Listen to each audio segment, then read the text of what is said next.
The boy told her to leave before she'd even set down her trunk.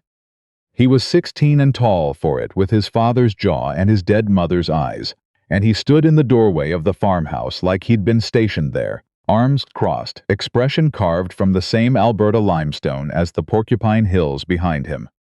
"We don't need you," Seth Storrow said. "Not cruel, just factual, the way a person states the weather." Faye Rutherford had traveled 3 days by rail from Hamilton, Ontario, with one trunk, a carpet bag, and a letter she'd folded so many times the paper had gone soft along the creases. She looked at the boy in the doorway. She looked at the October sky behind him, enormous and prairie flat and the color of a bruise healing. "I know," she said, "but I'm here now." She had not come expecting warmth. The letter from Emmett Storrow had been 14 lines all told, written in block print that gave nothing away. "I am a rancher north of Pincher Creek, 3 children. The work is steady. The winters are hard. I am not a man who makes promises he can't keep. If that is enough, write back." She had written back, of course she had.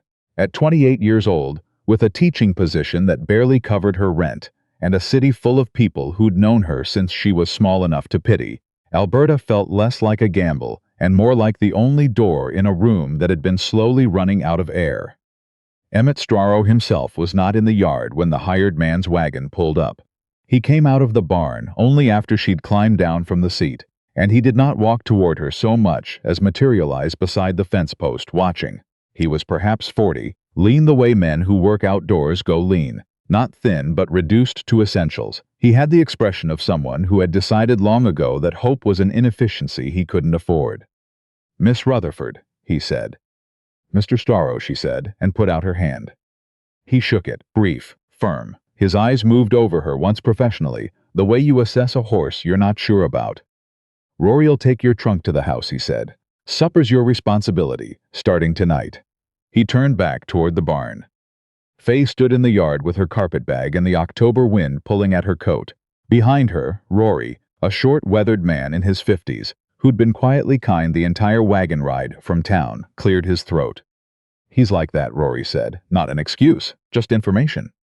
"How long?" Faye asked. "Going on 3 years now."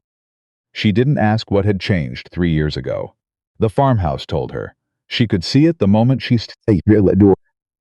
The structure of a home that someone had built with care, and the slow dissolution of everything that had made it one. There was a sewing basket on the sideboard, needles still threaded. A woman's cardigan hung on the peg by the door, gray with dust. In the parlor, 3 school readers were stacked on a chair in an order too precise to be accidental. Someone keeping them ready for lessons that hadn't happened in a while.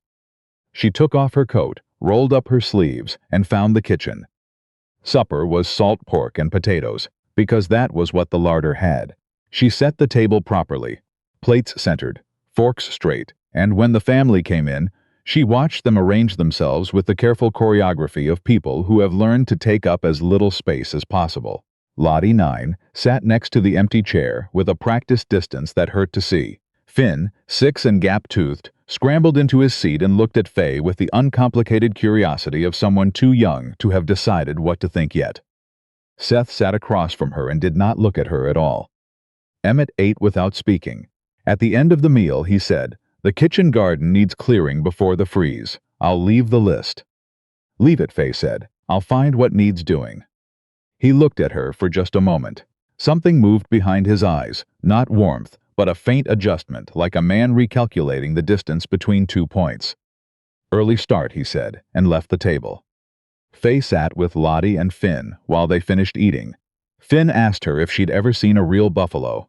She told him she hadn't, and asked him if he had, and he launched into a description of one his uncle had told him about with such authority that she kept her smile carefully contained. Lottie watched from the corner of her eye and said nothing, but she didn't leave either. Seth had been gone since before she stood up to clear the plates. The first week was instruction in the particular grammar of this family's silences. Emmett moved through his own house the way a man moves through a space he is tolerating, present but not arrived. He left lists. He said thank you for meals in the way that some people say it will rain tomorrow, accurate, toneless, addressed to no one in particular. The children orbited around the absence of their mother like a solar system with a missing sun. Lottie did her chores mechanically. Finn trailed after Faye with a dedication that was both touching and slightly heartbreaking. Seth did everything short of physically blocking the doorways. On the fourth day, he moved the kitchen shears to the barn so she couldn't find them.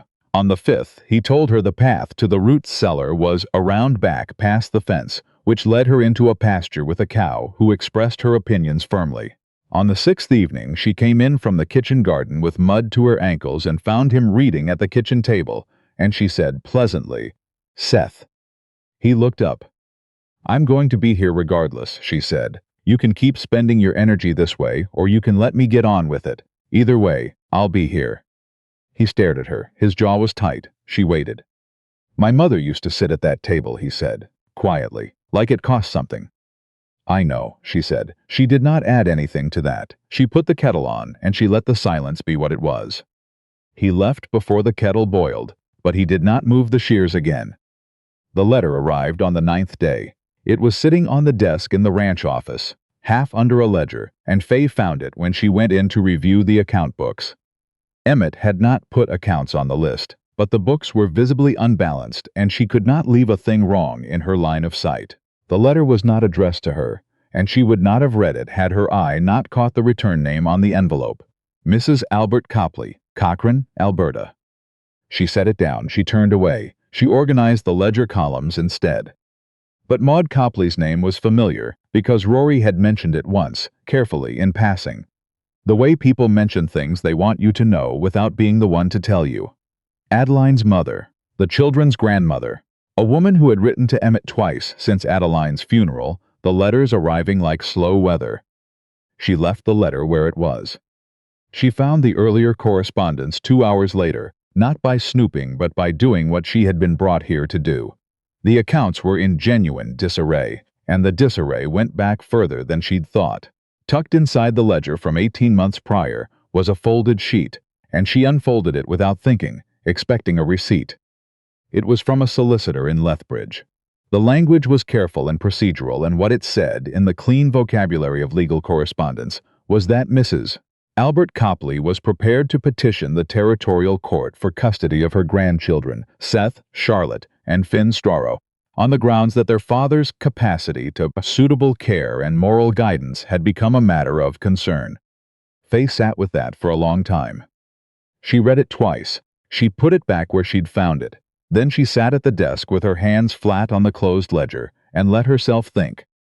She had known the children's mother was gone. She had known Emmett was closed and distant and running his life on fumes. She had not known there was someone waiting at the edges of it all, ready to step in and take what remained. She thought about Lottie setting the table for a meal she'd made herself at 9 years old, with a precision that told you she'd been doing it for longer than she should have had to.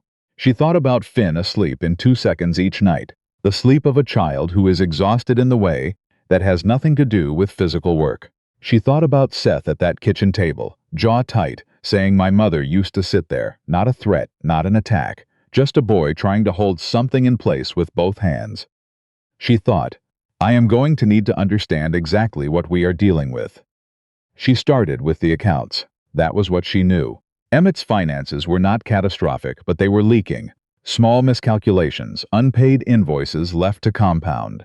A feed agreement with a merchant in Fort Macleod that had been auto-renewed at terms less favorable than the original. Nothing dramatic. Just the slow financial entropy of a man who had stopped paying close attention to his own life. When Emmett came in at dusk, she was still at the desk. He stopped in the doorway when he saw her. "Those are private," he said. "The accounts are a mess," she said, and turned to look at him directly.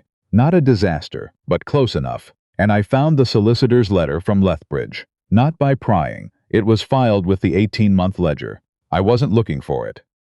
He went very still. Emmett. It was the first time she'd used his given name. They both registered it. "Sit down. I need you to tell me what Maud Copley has actually said to you in your own words, so I understand where we are." He did not sit down right away. He stood in the doorway for a moment with the particular stillness of a man deciding whether to trust someone with something that has weight. Then he crossed the room, pulled out the chair across from her, and sat. It took him a while to get started. When he did, he spoke the way he did everything, without ornamentation, without seeking sympathy. Adeline had died of fever 3 winters ago. Fast. The kind of fast that doesn't leave time to say the things that need saying. Maud Copley had arrived for the funeral from Cochrane and had not fully left since. Not in person, but in letters, in suggestions, in the careful observation of Emmett's grief and its effect on the children. She was not a cruel woman, that, Emmett said, was what made it difficult. She loved the children. She believed she would be better for them than a father who had not spoken a full sentence to his own son in the better part of a year. "Is she wrong?" Faye asked. He looked at her. "Not wrong exactly," he said. "It came out rough. But she's not right either. They're mine. They're Adeline's. They belong on this land." "They belong with someone who is present for them," Faye said, not harshly, just clearly. "I know that," he said, and the way he said it, without defense, without excuse, told her that he had been living with the knowledge of his own absence like a stone in his chest.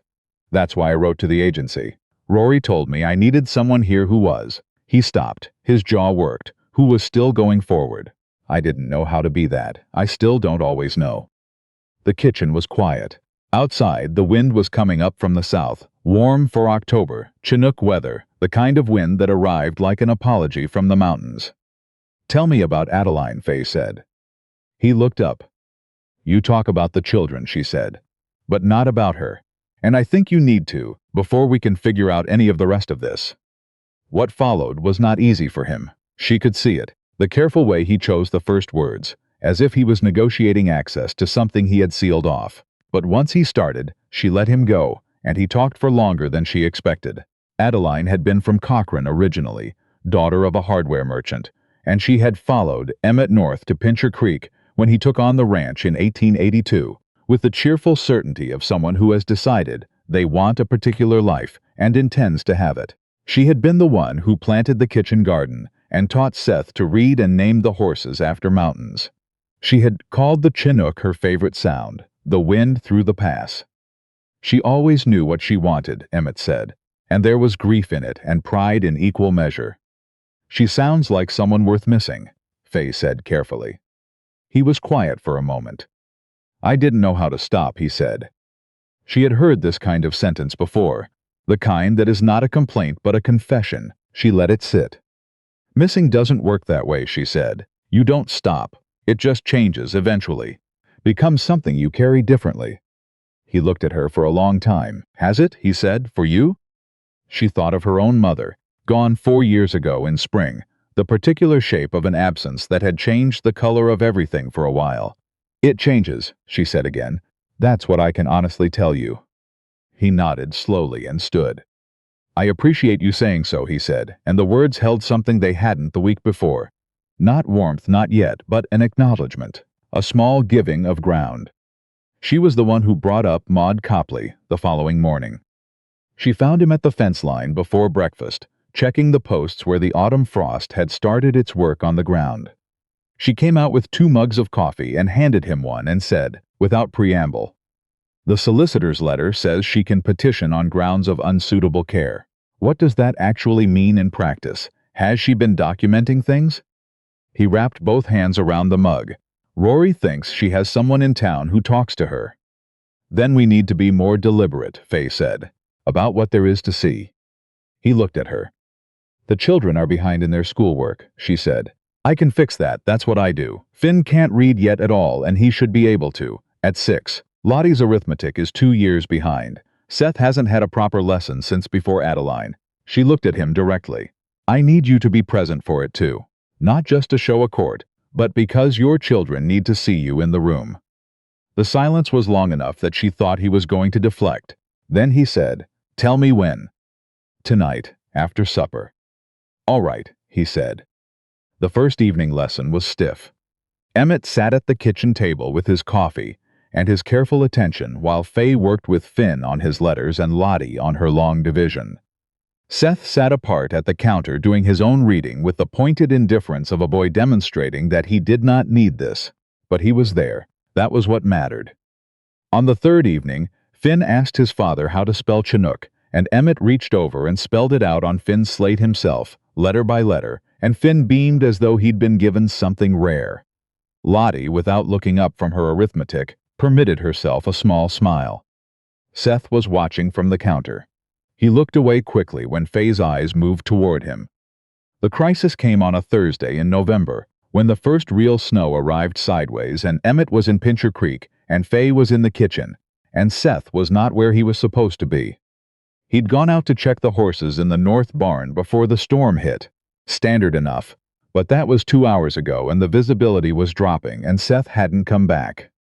The north fence, Rory said, and his face was doing something Faye had learned to read in the past month, trying not to show her how worried he was. She knew the north fence. She'd walked that line with Emmett last week, when they'd been checking the posts together. She'd taken to going with him in the mornings now, not because he'd asked her to, but because he'd stopped not asking her. She knew where the low section was, where the wire had been patched last season and was due for proper repair, where a boy in a hurry in bad weather might cut across and not see the ice. She told Rory to take the south pasture, and she went north herself into the wind. She found Seth at the fence line, face down in the snow, one leg caught in the low wire, not unconscious, but close to it. The cold had got into him, and he'd twisted something trying to pull free. She was beside him before he'd fully registered she was there. "I've got you," she said. "Don't pull. Let me get the wire first." Her fingers were numb by the time she had him free, and getting him upright and moving was harder than she'd thought. He was taller than her by 3 inches, and his left ankle wasn't bearing weight. They went back across the field together, her shoulder under his arm, his breath ragged, and his pride somewhere back in the snow. He didn't say anything until they were inside, and she had him on the bench by the stove, with his boot off, and the feeling coming back into his hands in a way that was clearly painful. "You didn't have to come," he said. His voice was rough. "I know," she said, wrapping the ankle with the efficient movements of someone who has dealt with injuries before. "I didn't want you to." "I know that too." He was quiet while she worked. The kitchen smelled like wet wool and wood smoke. Outside the snow was still coming, thick and determined. "My mother's garden," Seth said after a while. "When she died, I was the one who dug it up at the end of each year. We always did it together. I was waiting for you to leave so I could do it myself this fall." He stopped. "You've been here 2 months, and I still thought you'd go."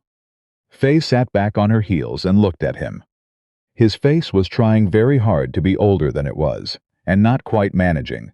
16, she thought. He had lost his mother at 13 in the middle of the worst years, and had spent 3 years holding the shape of her presence against the wind. "Come spring," she said carefully, "if you tell me where she planted things, I'd like to help you put it back the way it was." Seth looked at her for a long moment. Something moved in his face, not surrender, nothing so simple, but a small reduction in the force of his resistance. A boy deciding, incrementally, to put something down. "She grew sweet clover along the south wall," he said, "for the bees." "Then we'll grow sweet clover," Faye said. Emmett came home to find Faye at the stove. Seth asleep on the bench by the fire with his ankle wrapped and his face slack and young the way sleeping faces are, and Rory in the corner with his hat in his hands, doing a poor job of looking casual. Emmett assessed the situation in the time it took him to cross the room. He looked at Seth. He looked at Faye. He said nothing immediately. "He's all right," she said. "Ankles twisted, not broken. 2 days off it." Emmett sat down beside his son and put a hand on the boy's shoulder and kept it there. Then he looked at Faye across the distance. "You went out in that," he said. "Rory took the south pasture," she said. "Someone had to take the north." He held her gaze. "Thank you," he said, and it carried more than the words. The response to Maud Copley's solicitor arrived 3 weeks later, drafted by a lawyer in Lethbridge, and informed by everything Faye had assembled. Attendance records, Finn's reading progress documented week by week, Lottie's arithmetic improvements, the restored account ledgers showing the ranch financially stable, and 3 letters, one from the minister in Pincher Creek, one from the schoolmaster in town who had met with Faye and confirmed her credentials, and one from Seth written in his own hand that said simply and with great precision, "This is our home. Our father is here. We are staying." The letter from Maud Copley that came in return was not a capitulation. She was too proud for that, and too genuinely grieving to be reduced to a villain. But it was a withdrawal. She wished the children well. She would like to visit in the summer, if that could be arranged. She enclosed a recipe she thought Lottie might like, written in Adeline's handwriting on an old card. Faye brought it to Emmett in the evening, after the children were in bed. He read it standing at the counter. He looked at the recipe card for a long time, the handwriting he hadn't seen in 3 years, the small domestic evidence of a life that had been. She was trying to hold on to them, he said finally, same as me, just from a different direction. Yes, Faye said. He set the card down carefully, face up. We could invite her for Christmas, he said. The children should know her. She looked at him. The man who had met her with 14 words and a list of duties was standing in his kitchen deciding to let someone in. She knew what it cost him, and she did not make it smaller by saying so. I'll write to her tomorrow, Faye said. He nodded. He was quiet for a moment. Then he said, not quite looking at her, the south wall of the kitchen garden. Adeline used to sit there in August. The afternoon light hits it just right.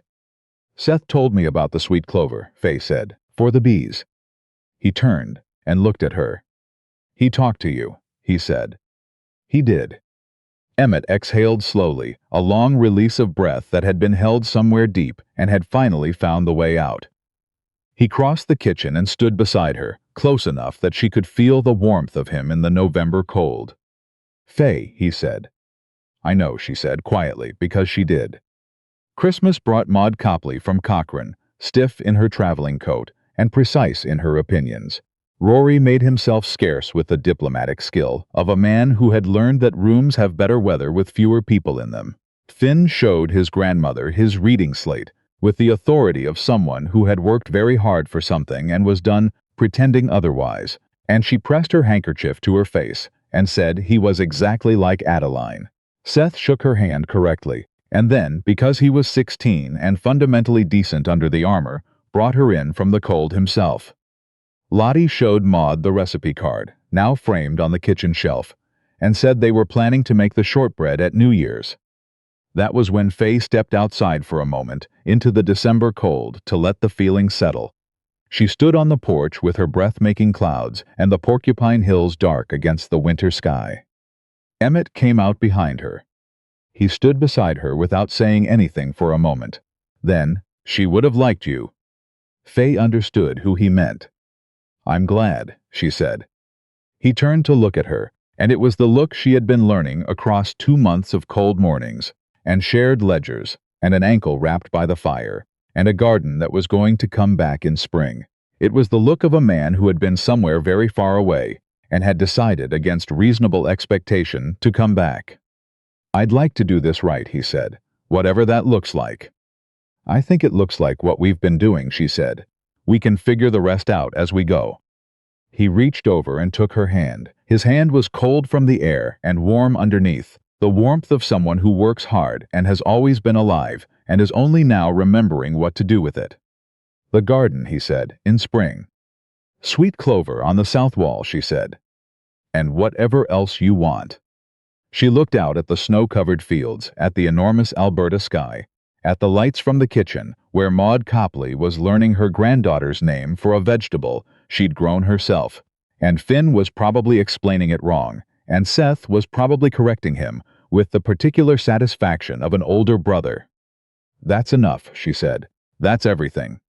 He held her hand in the dark, and the Chinook would come in January the way it always did, warm and sudden, the smell of the mountains arriving before the wind itself, and the snow would soften at the edges, and the children would run outside in their shirt sleeves and call for her to come and look, and she would go, and Emmett would be right behind her. But that was January. For now there was just the cold and the dark and the light from inside, and the steady fact of his hand in hers, and the sound of the family through the glass, alive.